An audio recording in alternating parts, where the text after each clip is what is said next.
Durante séculos, milhões de católicos rezaram orações atribuídas a Santa Brígida da Suécia com uma confiança absoluta. Não as viam como um simples auxílio para meditar, mas como uma garantia espiritual.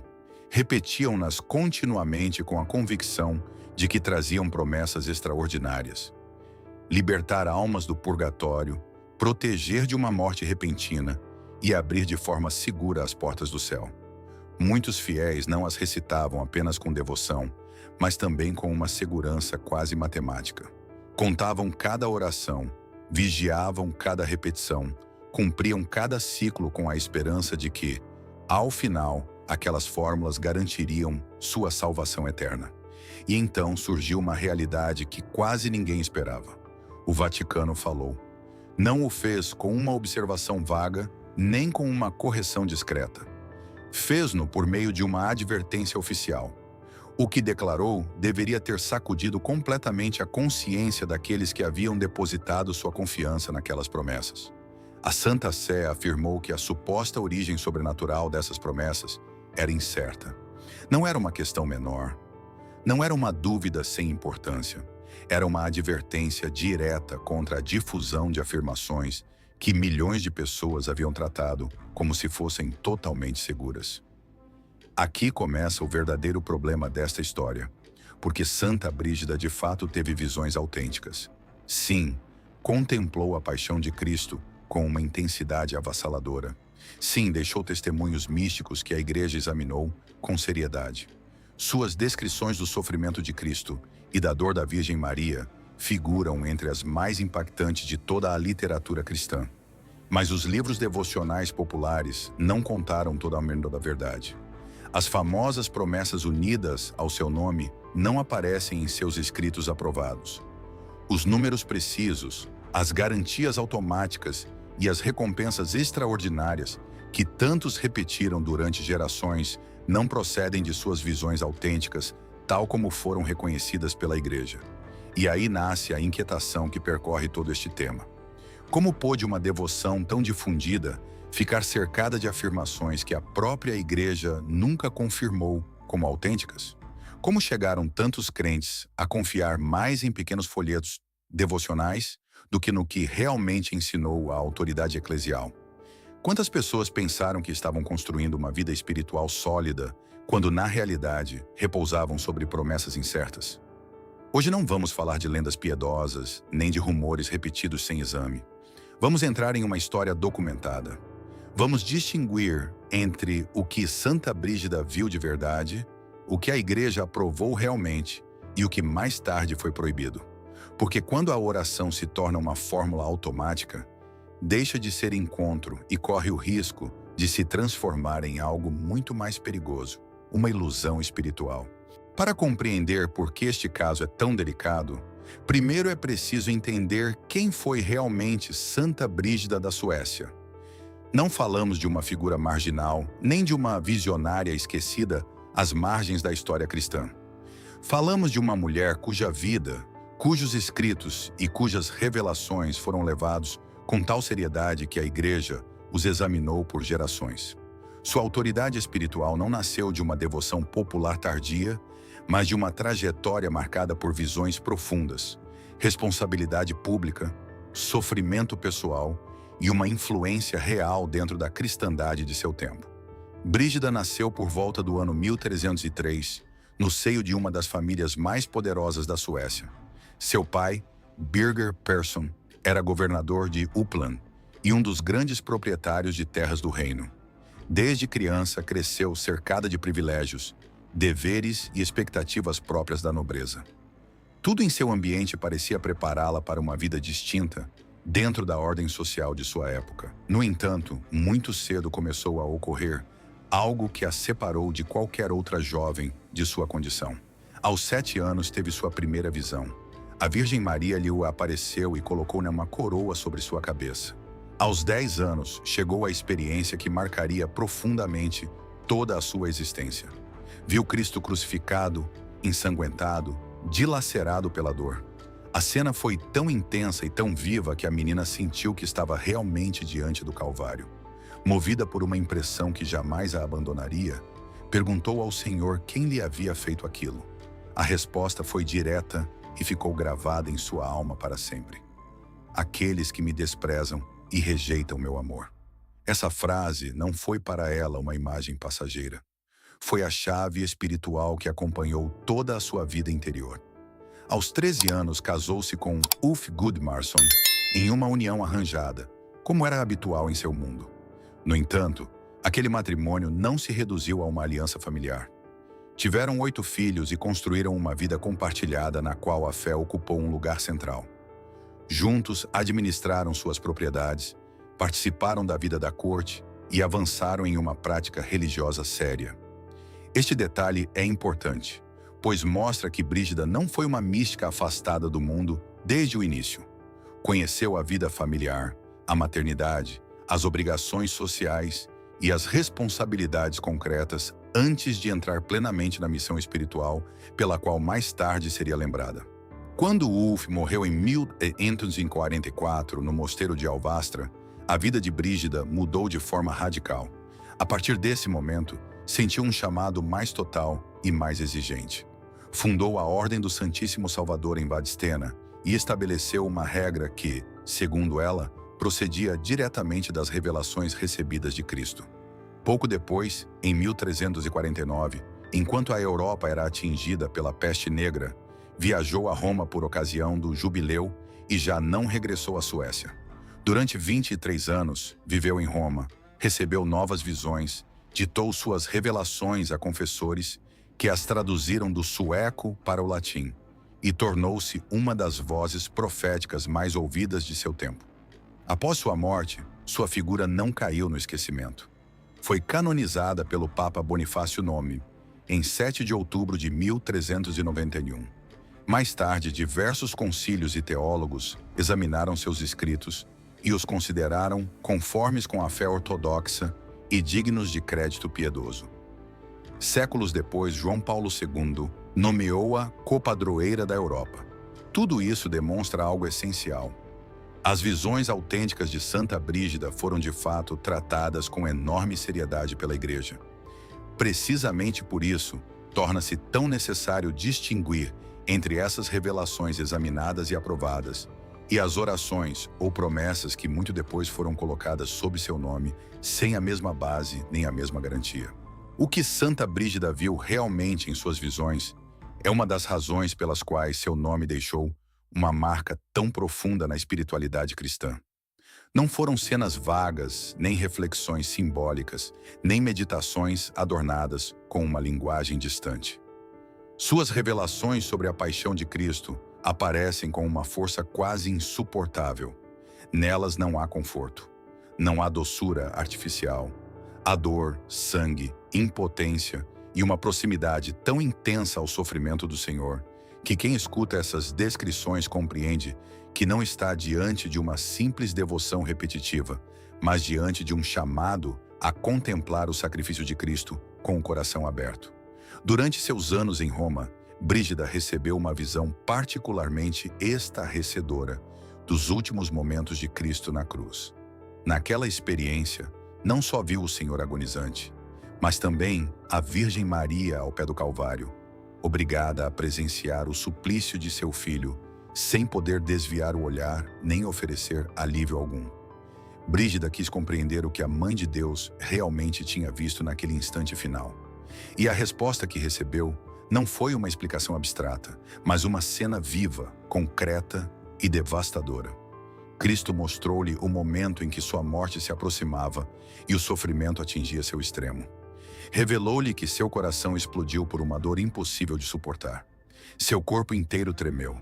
A cabeça, que havia caído para trás, levantou-se um pouco. Seus olhos, semicerrados, abriram-se.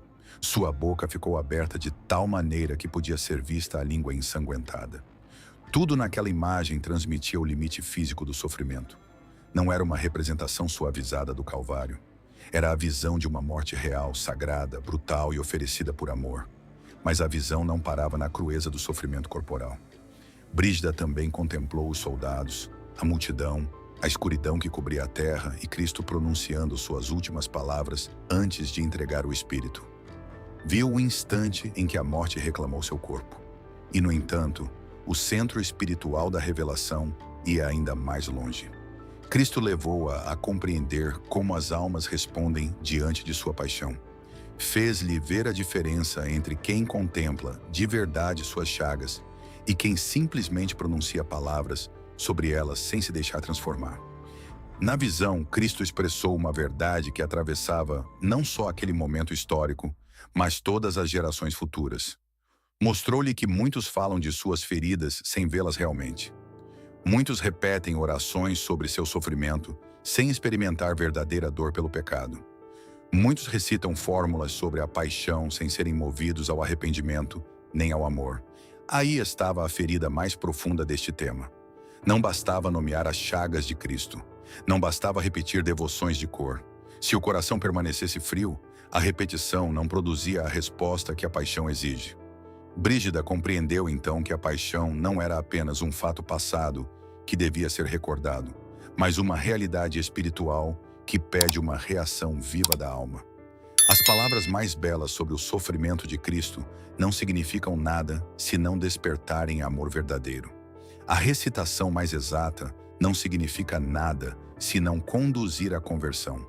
A contemplação autêntica não é medida pelo número de vezes que uma oração foi pronunciada, mas pela verdade interior com que a alma se deixa tocar pelo que Cristo padeceu por ela. E isto é justamente o mais importante desta parte da história. O que a Igreja examinou e aprovou nas revelações de Santa Brígida foi esta experiência mística real, esta contemplação penetrante da paixão, este chamado a entrar no sofrimento redentor de Cristo com sinceridade. O que ela viu de verdade foi um convite à compunção, ao amor e à verdade do coração. A grande confusão chegaria depois, quando esta experiência autêntica começou a misturar-se com orações e promessas que não procediam de seus escritos aprovados. Ali nasceu uma mistura perigosa entre contemplação genuína e segurança artificial, entre devoção verdadeira e fórmula repetida sem alma. E aqui chegamos ao ponto onde tudo começa a separar-se com clareza. Uma coisa são as visões autênticas de Santa Brígida, examinadas pela Igreja e preservadas em suas revelações. Outra muito distinta são as famosas 15 orações atribuídas ao seu nome, juntamente com uma série de promessas extraordinárias que, com o passar do tempo, milhões de pessoas chegaram a considerar quase inquestionáveis. O problema não é pequeno, pois durante séculos difundiu-se a ideia de que essas orações haviam sido reveladas diretamente a Santa Brígida por Cristo e que quem as rezasse durante um ano receberia benefícios espirituais extraordinários, perfeitamente garantidos. Mas quando se examina a documentação com rigor, essa segurança começa a desmoronar. As 15 orações atribuídas a Santa Brígida, as que prometem libertar almas do purgatório, preservar de uma morte repentina e assegurar privilégios celestiais excepcionais, não aparecem em suas revelações aprovadas. Não se trata de uma opinião piedosa nem de uma suspeita moderna. Trata-se de um fato textual. Os estudos sérios sobre os manuscritos mostram que essas orações não fazem parte dos escritos autênticos que a Igreja estudou ao avaliar suas visões. Isso muda completamente o foco do problema, pois significa que uma parte enorme da devoção popular, vinculada ao seu nome, não pode ser apresentada simplesmente como se tivesse saído de sua própria experiência mística. Os pesquisadores rastrearam a origem destas orações e a pista não leva à Suécia, nem às revelações pessoais de Brígida em Roma. Leva à Inglaterra. Tudo indica que surgiram em ambientes devocionais ingleses, associados a círculos religiosos posteriores à sua morte, provavelmente na segunda metade do século XIV. Mais tarde, apareceram em edições impressas e circularam com uma força enorme, a ponto de ficarem soldadas ao nome de Santa Brígida na imaginação de gerações inteiras. Em alguns manuscritos, foram inclusive atribuídas não a ela, mas a outras figuras como São Bernardo ou São Gregório. Este detalhe não é secundário. Mostra que a tradição textual foi flutuante, instável e muito distinta da firmeza com que depois essas orações foram apresentadas em tantos folhetos devocionais. O mesmo ocorre com uma das afirmações mais repetidas e impactantes: o número exato das feridas de Cristo durante a paixão. Durante muito tempo, assegurou-se que Santa Brígida havia recebido esta cifra por revelação. No entanto, essa cifra concreta não aparece em suas visões aprovadas. Foi construída por meio de cálculos devocionais posteriores, não recebida como uma declaração literal em seus escritos autênticos. A cifra acabou adquirindo uma autoridade emocional enorme, mas essa autoridade não repousava sobre uma base mística documentada, mas sobre uma elaboração piedosa surgida com o tempo. Além disso, existiam outras cifras diferentes em distintas tradições medievais, o que confirma ainda mais que não se tratava de um dado revelado de forma inequívoca e universal. Mas o aspecto mais delicado não é apenas a origem posterior das orações ou de certos números simbólicos. O verdadeiramente grave são as promessas extraordinárias que foram unidas a elas. Disse-se que Cristo havia garantido a Santa Brígida benefícios concretos e automáticos para quem recitasse essas orações durante um ano. Entre essas promessas figuravam a libertação de almas do purgatório, a proteção contra a condenação eterna, a preservação de uma morte repentina e a incorporação a coros angélicos elevados. Para muitíssimas pessoas, essas afirmações tornaram-se uma espécie de segurança espiritual acumulável, quase como se a salvação pudesse ser assegurada por meio de uma prática exata e repetida. O problema aumenta ainda mais quando se observa como se tentou reforçar essas afirmações por meio de supostas aprovações eclesiásticas. Alguns folhetos apresentaram essas promessas como se tivessem sido confirmadas por papas específicos ou respaldadas oficialmente por autoridades da Igreja. No entanto, aqueles que buscaram essas provas nos registros vaticanos não encontraram a documentação autêntica que demonstrasse tal aprovação. Também houve casos em que certas bênçãos ou permissões vinculadas a publicações foram interpretadas como se equivalessem a uma confirmação doutrinária das promessas sobrenaturais. Mas uma coisa é permitir a circulação de um texto devocional, e outra muito diferente é certificar como autênticas garantias espirituais extraordinárias. Aqui é onde a história deixa de ser uma simples questão erudita e se torna um problema espiritual sério. Porque quando orações belas são apresentadas cercadas de promessas não verificadas, a alma pode deixar de se apoiar na verdade e começar a se apoiar em uma expectativa falsa. E quando essa expectativa é transmitida durante gerações, como se fosse indiscutível, o erro torna-se mais perigoso precisamente porque parece piedoso. O que estava em jogo não era apenas a autoria de algumas orações, mas a própria forma de entender a relação entre a oração, a graça, a salvação e a verdade. E então chegou o momento em que a Igreja falou com clareza. Depois de séculos de circulação de folhetos, promessas repetidas e certezas transmitidas como se fossem indiscutíveis, a Suprema Sagrada Congregação do Santo Ofício interveio oficialmente. Em 28 de janeiro de 1954, emitiu uma advertência formal sobre estes textos devocionais que circulavam sob títulos como O Segredo da Felicidade e que afirmavam conter 15 orações reveladas por Nosso Senhor a Santa Brígida na Igreja de São Paulo em Roma. A partir desse momento, já não era possível sustentar honestamente que a Igreja tivesse guardado silêncio sobre o assunto. A advertência existia, era oficial e foi publicada no registro de máxima autoridade documental da Santa Sé. A chave dessa intervenção estava em uma frase decisiva.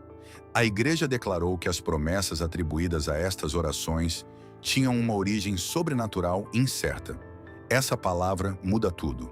Incerta, não confirmada, não garantida, não respaldada como autêntica pela autoridade eclesial. E por isso ordenou aos ordinários locais que não concedessem permissão para publicar ou reeditar folhetos e escritos que incluíssem essas promessas. Não se tratou de uma observação secundária, nem de uma nota sem consequências. Foi uma proibição concreta quanto à difusão daquelas afirmações extraordinárias apresentadas como seguras. Aqui convém precisar algo importante. A Igreja não condenou a meditação sobre a paixão de Cristo. Tampouco apresentou como problemático o fato de rezar textos que ajudem a contemplar o sofrimento do Senhor. O problema estava nas promessas adicionadas. O problema estava em transformar orações devocionais em um mecanismo supostamente infalível para obter resultados automáticos. Foi isso que a Igreja quis conter.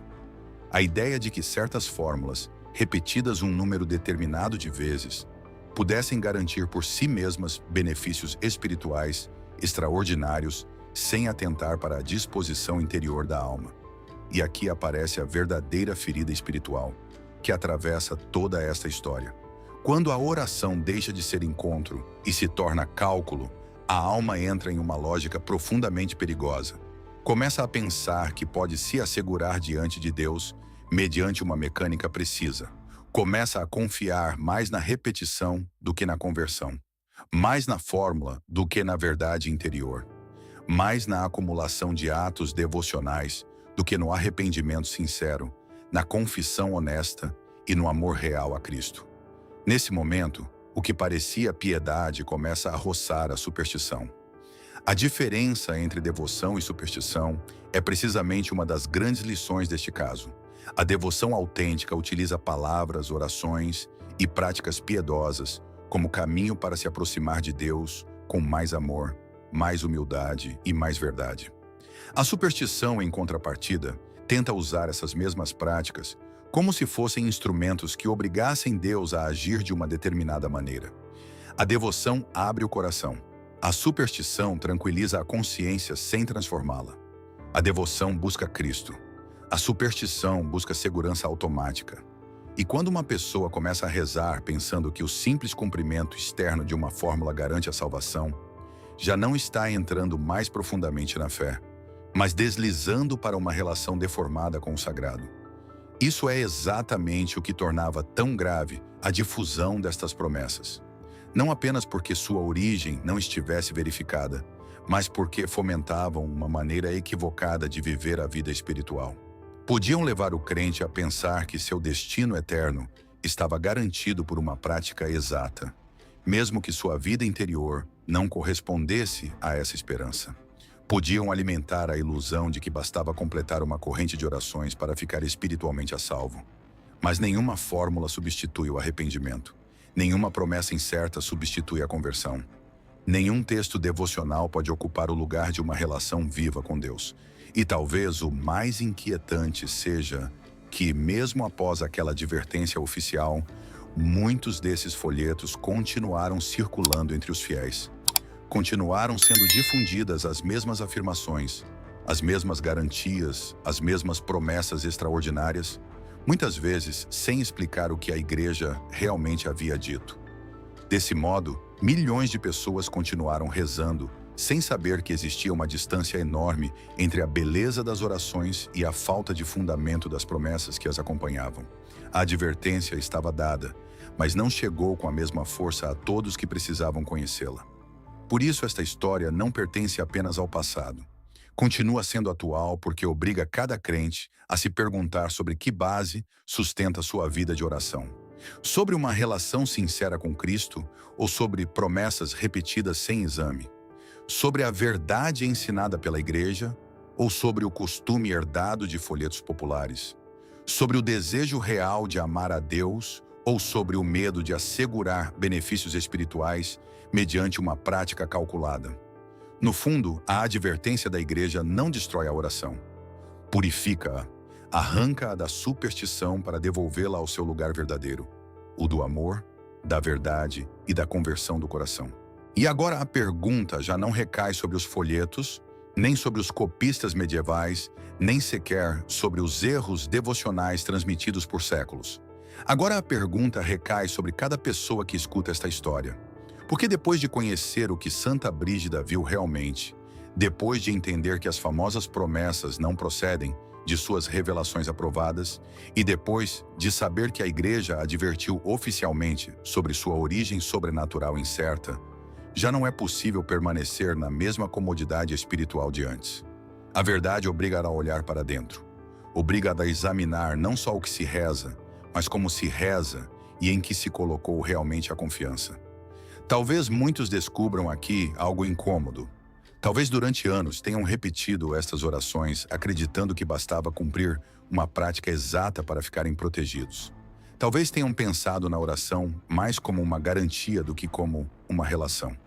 Talvez tenham contado devoções como quem conta méritos, como quem reúne provas de segurança espiritual, esperando que a repetição substitua a entrega interior. E precisamente aí é onde esta história se torna decisiva. Porque a grande correção que emerge de todo este caso não é um repúdio à oração, mas uma purificação profunda da forma de entendê-la. As orações podem continuar sendo belas.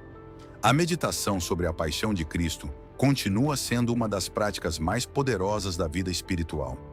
Contemplar suas chagas, recordar seu sofrimento, olhar para a Virgem ao pé da cruz e deixar que a alma se comova diante do sacrifício do Senhor continua sendo um caminho verdadeiro para o amor, o arrependimento e a conversão.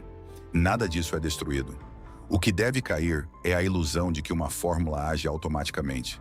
O que deve desaparecer é a ideia de que certas palavras, repetidas o número correto de vezes, obrigam Deus a conceder benefícios como se a graça pudesse ser administrada mecanicamente.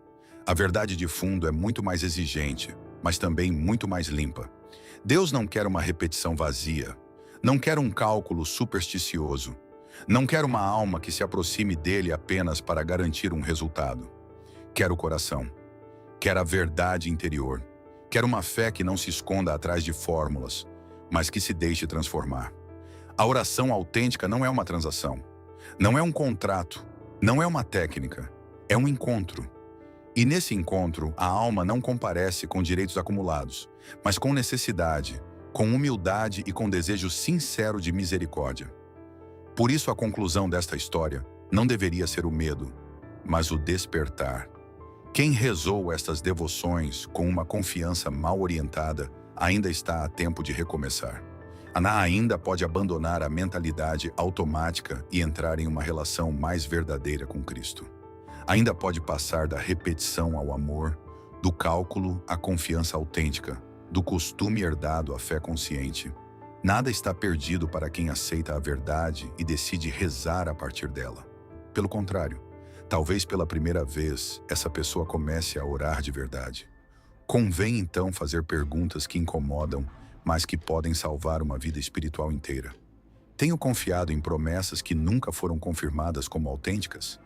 Tenho tratado a oração como uma fórmula de segurança, em vez de vivê-la como uma resposta de amor? Tenho buscado o próprio Cristo, ou apenas buscado livrar-me do castigo? Tenho deixado que a paixão me transforme, ou me limitei a repetir palavras sobre ela sem permitir que toquem meu coração? Estas perguntas doem porque vão ao centro, mas precisamente por isso são necessárias. O passo que se propõe aqui é simples e radical ao mesmo tempo. Voltar à verdade. Voltar a uma oração feita com o coração e não com os dedos que apenas contam repetições. Voltar a uma relação humilde com Cristo.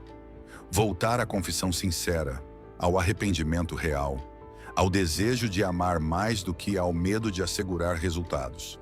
Quem contempla a paixão deste modo não precisa se apoiar em promessas incertas, porque começa a descobrir algo maior. Que a verdadeira segurança da alma não nasce de uma fórmula, mas de viver na verdade diante de Deus. Santa Brígida da Suécia, cujas visões autênticas foram examinadas e aprovadas pela Igreja, continua sendo uma testemunha valiosa precisamente por isso. Não para sustentar falsas garantias, mas para lembrar até que ponto a contemplação do sofrimento de Cristo deve quebrar a frieza da alma e levá-la a uma resposta real. A Virgem Maria, que contemplou a morte de seu filho com uma dor impossível de medir, não convida a uma repetição vazia, mas a uma união mais profunda com o mistério da cruz. E o próprio Cristo não pede uma mecânica religiosa, mas adoradores que o busquem em espírito e em verdade. Que esta história sirva, então, não para apagar a oração, mas para purificá-la. Não para afastar da devoção, mas para arrancá-la de toda superstição. Não para semear confusão, mas para devolver muitos fiéis a um terreno firme. Porque, ao final, o que permanece não é a promessa incerta, mas a verdade. E somente quando a verdade entra na oração, a oração deixa de ser um costume e se torna um ato real de amor.